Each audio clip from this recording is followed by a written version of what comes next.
नमस्कार दोस्तों, exploring together के एक नई सीरीज़ में आपका स्वागत है। वीडियो के स्टार्टिंग्स को देखकर तो आपको पता चल ही गया होगा कि हम अपने अगले ट्रिप की तैयारी कर रहे हैं। किसी भी यात्रा की तरह हमारी तैयारी भी घर से ही शुरू होती है। कई दिनों के लिए बाहर जाने से पहले सबसे बड़ी चिंता थी हमारे पौधों का देखभाल। इसलिए हमने अपने बालकनी में ड्रिप इरिगेशन सिस्टम लगा दिया है। इस बार हमने सोचा कि सफ़र में सिर्फ पैकिंग ही नहीं बल्कि खाने पीने की भी तैयारी कर ली जाए। इसलिए हमने कुछ होममेड आइटम्स स्नैकिंग के लिए बना लिया ताकि रास्ते में जब भूख लगे तब कुछ स्वादिष्ट और घर का खाना मिल जाए। इस बार हमने ब्यूटेन स्टोव को भी खरीदा ताकि ज़रूरत पड़ने पर सफ़र के दौरान कुछ भी बना सके। निकलने से पहले उसका एक छोटा सा ट्रायल भी कर लिया।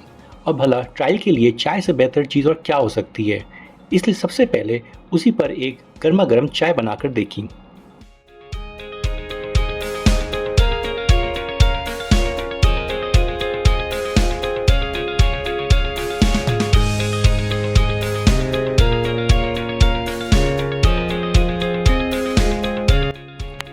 आज हम आपको लेकर चल रहे हैं महाराष्ट्र के खूबसूरत समुद्री शहर रत्नागिरी में, जहां सुनहरे समुद्र तट, ऐतिहासिक किले, स्वादिष्ट आम और अद्भुत प्राकृतिक नज़ारे आपका इंतज़ार कर रहे हैं।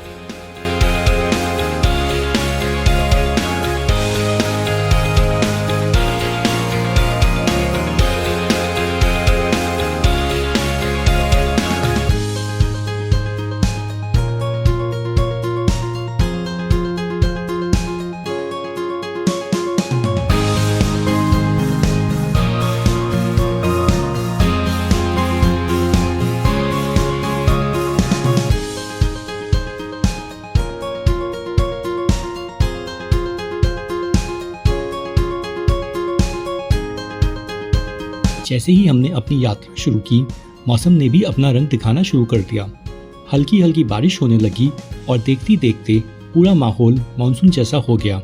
ठंडी हवाएं, बादलों से घिरा आसमान और बारिश की फुहारें, इन सब ने सफ़र की शुरुआत को और भी खूबसूरत बना दिया।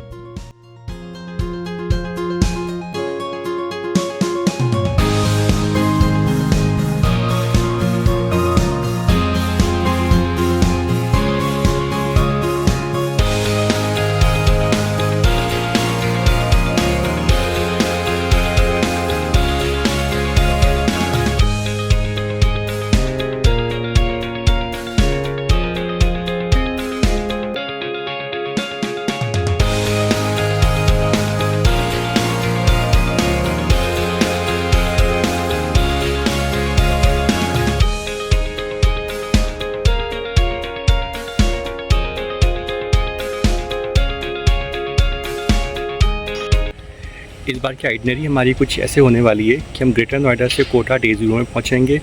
कोटा से हम जाएंगे स्टैच्यू ऑफ यूनिटी। वहाँ 1 या 2 दिन का स्टे है जहाँ हम स्टैच्यू ऑफ यूनिटी को एक्सप्लोर करेंगे। वहाँ से भी हम लोग जाएंगे रत्नागिरी में हम 3 दिन का स्टे है हमारे वहाँ पर गणपतिपुले में। अब वहाँ से फिर हम रिटर्न करेंगे वाया सूरत। ये पूरी आइटनरी हमारी अराउंड 1 हफ्ते 10 डेज़ की होने वाली है। कल हम लोग ऑफिस करने के बाद डे 0 में हम कोटा आ चुके हैं। अभी मैं अपने होटल के सामने खड़ा हूँ क्योंकि कल काफ़ी रात हो गई थी, इसलिए हमने कुछ रिकॉर्डिंग नहीं की। ये जो होटल आप देख रहे हैं यही हमारा होटल है, होटल ब्लू सफ़ायर। ये एक बुटीक होटल है जिसको हमने 1 दिन के लिए स्टे लिया। सो चलिए हम थोड़ी देर कवर करते हैं यहाँ पर आसपास के एरिया। ये एरिया में जो आर.के. पुरम नाम से जाना जाता है, जो आप देख रहे होगे SBI ब्रांच का जो एड्रेस है वो आर.के. पुरम है। काफ़ी अच्छा स्पेस है। अभी कुछ देर पहले यहाँ पर लोग मॉर्निंग वॉक कर रहे थे।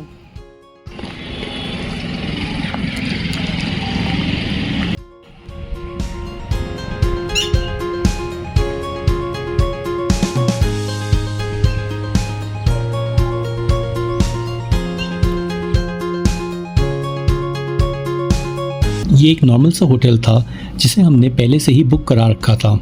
तो चलिए आपको भी दिखाते हैं इस होटल की बाहरी झलक और उसके बाद उसके अंदर के रूम्स।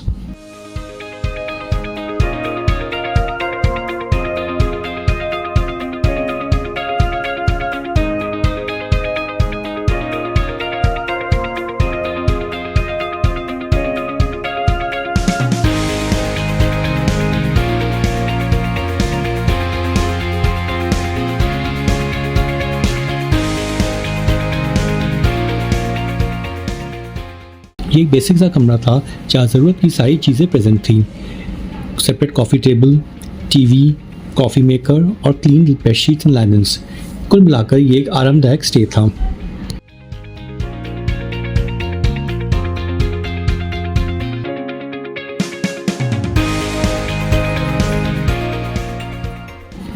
सुबह फ्रेश होकर हम लोग ब्रेकफास्ट करने के लिए गए। होटल में ही एक सेपरेट रेस्टोरेंट था जहाँ पर हमने ब्रेकफास्ट पहले से ही बुक करा लिया था। तो चलिए आपको भी दिखाते हैं इस रेस्टोरेंट का लुक एंड फील।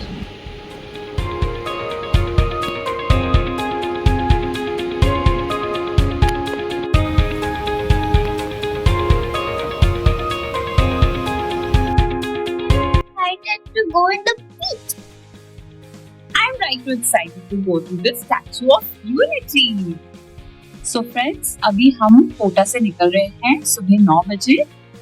ये सुबह का इस तरीके का व्यू है एंड हम यहाँ से स्टैचू ऑफ यूनिटी के लिए निकल रहे हैं। तो अभी हमारे जीपीएस में दिखा रहा है 9 hours 30 minutes, 605 किलोमीटर्स पे टेम्परेचर 36 डिग्री हो रहा है। तो फ्रेंड्स, जो लोग हमारे चैनल पे नए आए हैं, इस एपिसोड से हमारे चैनल को देख रहे हैं, तो उनको मैं बता दूं कि ये हमारा ग्रेटर नोएडा से महाराष्ट्र में रत्नागिरी तक का अराउंड 2500 किलोमीटर्स का ट्रिप है, जो कि बोथ साइड इंक्लूड करने पे 4000 किलोमीटर्स हो जाएगा। सो कल हम लोग ग्रेटर नोएडा से निकले थे, which was हमारा डे 0, एंड वहाँ से हम लोग चल के कोटा आए हैं। कोटा में हमने नाइट स्टे किया और अप्रॉक्सीमेट डिस्टेंस 500 किलोमीटर्स का हमने कल तय किया। उसके बाद आज हम जा रहे हैं स्टैच्यू ऑफ यूनिटी। वहाँ पर हम आज शाम तक एक्सपेक्ट कर रहे हैं पहुँच जाएंगे। अभी टाइम हो रहा है 9:30, तो मेरा ख्याल है शाम को 9 बजे तक हम पहुँच जाएंगे वहाँ पर। देन वी टेक रेस्ट और फिर कल की आइटनरी में हम स्टैच्यू ऑफ यूनिटी घूमेंगे, दिन भर नहीं रहेंगे, and day after tomorrow we'll head towards Maharashtra. So let's see, guys. Stay tuned and देखते हैं कितना जाता है ट्रिप।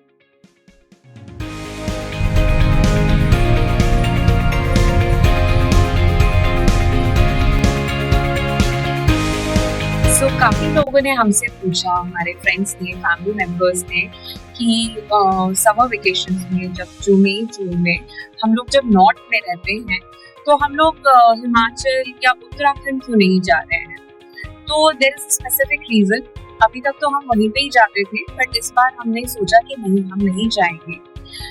वहाँ पे इतना ज्यादा ट्रैफिक जैम इस टाइम पे होता है क्योंकि पूरा का पूरा north, specially Delhi region, Delhi NCR region, HR, Punjab, पूरा का पूरा वहीं पे ही रहता है। जस्ट ओवर क्राउडेड, 12-12 घंटे की ट्रैफिक जैम रहती है। और 2 साल से तो हम कंटिन्यूसली देख रहे हैं, 2-3 साल से, कि कोई ना कोई नेचुरल कैलामिटीज हो ही रही है, क्योंकि इतना ज्यादा कंस्ट्रक्शन हो रखा है कि जिसकी वजह से वहाँ पे आए दिन लैंडस्लाइड होती है। मतलब केदारनाथ में और जितने पिलग्रिमेजेस हैं हिमाचल में, आए दिन लैंडस्लाइड्स होती रहती है। तो हमने सोचा this is not the right time to go to Himachal and Uttarakhand. और हमने सोचा कि और क्या कर सकते हैं, हमें घूमना अच्छा लगता है, ट्रैवलिंग हम दोनों हस्बैंड वाइफ्स को बहुत अच्छा लगता है। तो इसलिए इंडिया तो हमारा बहुत बड़ा देश है, इतनी खूबसूरत जगह है, तो why not some other place जहाँ पे हमें इक्विवेलेंट वे में एक ब्यूटी मिल सके, हिल्स मिल सके। तो इस बार हमने सोचा कि क्यों ना कुछ और एक्सप्लोर किया जाए। तो हमने इस बार Konkan coast, western Ghats, western coast को एक्सप्लोर करने का सोचा, क्योंकि वेस्टर्न घाट्स पे भी इस टाइम पे बहुत अच्छा वेदर होता है, मॉनसून्स आ जाती हैं, नॉर्थ से पहले मॉनसून्स वहीं पे आती हैं। तो हमने सोचा कि वेस्टर्न घाट्स, वेस्टर्न कोस्ट को एक्सप्लोर किया जाए, टोटल कोस्टल रीजन को। तो हम गुजरात से एंटर करते हुए महाराष्ट्र में एंटर करेंगे और पूरा कोस्टल रीजन कवर करते हुए रत्नागिरी पहुंचेंगे।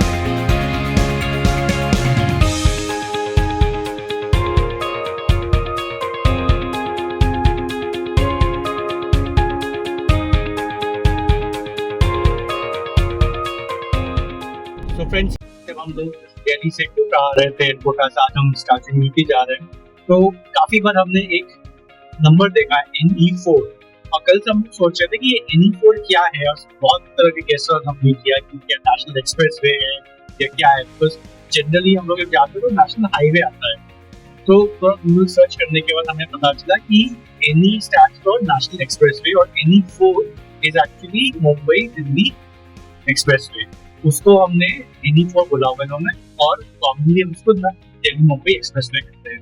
तो अभी जो हम जा रहे हैं वो दिल्ली मुंबई एक्सप्रेस वे यानी NE4।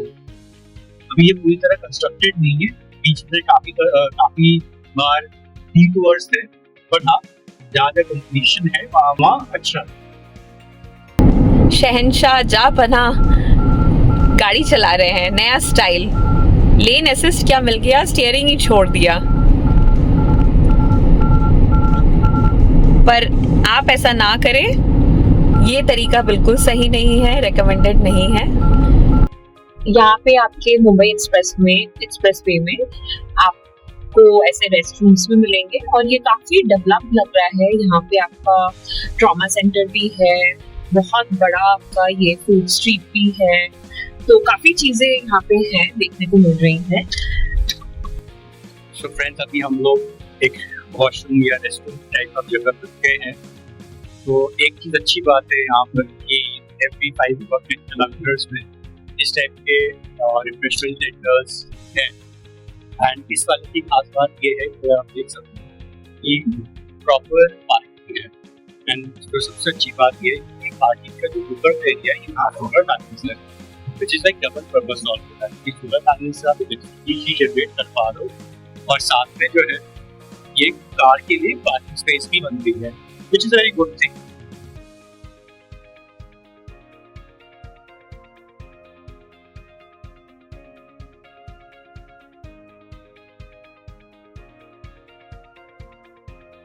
एक ऐसा बिल्कुल प्ले एरिया भी है अंदर बच्चों के लिए। जैसा कि आप देख रहे हैं, इस फूड कोर्ट में काफी ऑप्शन है, चाइनीज है, ढाबा स्टाइल आपका इंडियन फूड भी अवेलेबल है।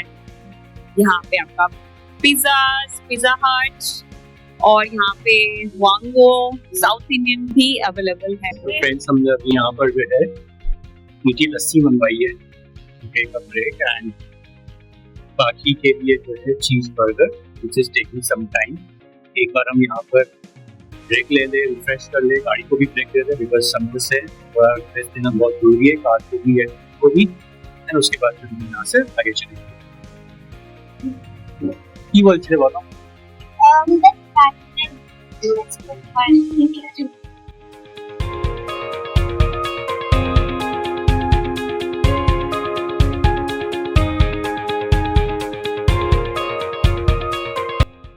So approximately हमने हाफ एन आवर का ब्रेक लिया है, यहाँ से हम लोग आगे के चले।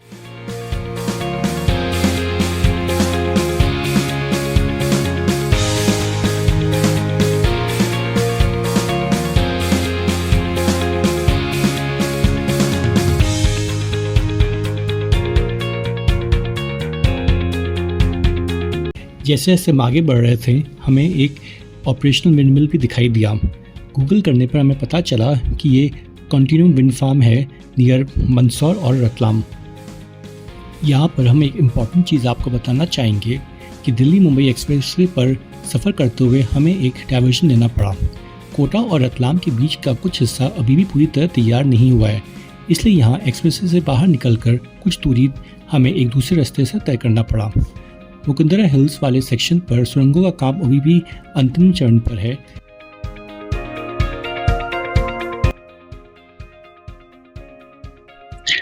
अभी हम लोग होटल ऑर्चिड गार्डन में रुके हैं। काफी देर से हम लोग ड्राइव कर रहे थे, तो सोचा कि चलो थोड़ा ब्रेक लेते हैं और ब्रेक लेके जो है फिर आगे बढ़ते हैं।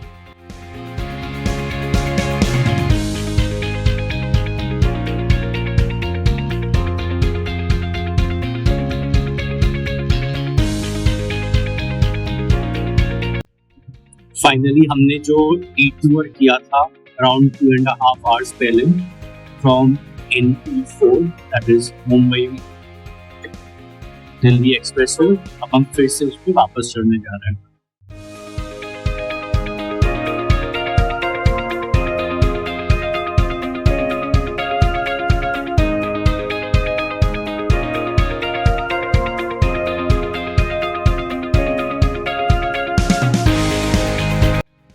सो फ्रेंड्स, हम लोग रात के अराउंड 9:30 पे जो है स्टैच्यू ऑफ यूनिटी लोकेशन पे पहुंच गए, जहाँ पर हमारा होटल बुक है।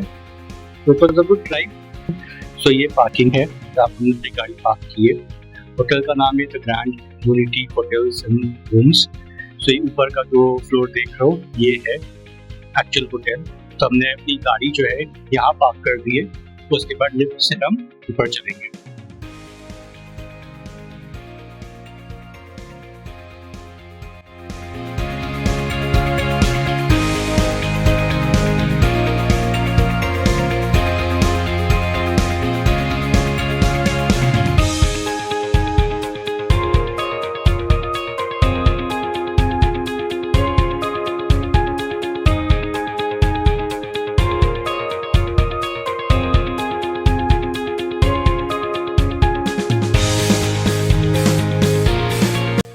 तो सिंपल सा बुटीक होटल है और हमें तो रूम्स ठीक ठाक ही लगे। तो आपको दिखाते हैं रूम कैसा है।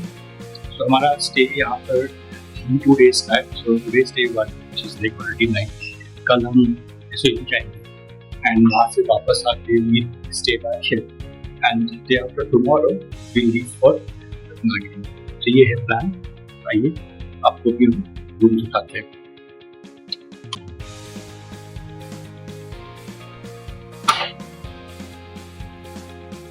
हमने अब सामान फैला दिया है, so that is why we let me see कि सब फैला हुआ है।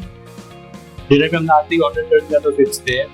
ऑल्दो रेस्टोरेंट है बट स्टिल हम लोग फ्रेश होके करेंगे अभी।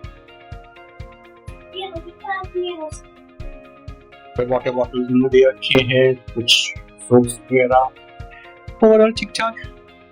ये था हमारा ग्रेटर नोएडा से स्टैच्यू ऑफ यूनिटी तक का सफ़र। नेक्स्ट एपिसोड में हम स्टैच्यू ऑफ यूनिटी को देखेंगे। तब तक के लिए स्टे फिट, स्टे हेल्दी और देखते रहिए एक्सप्लोरिंग टुगेदर।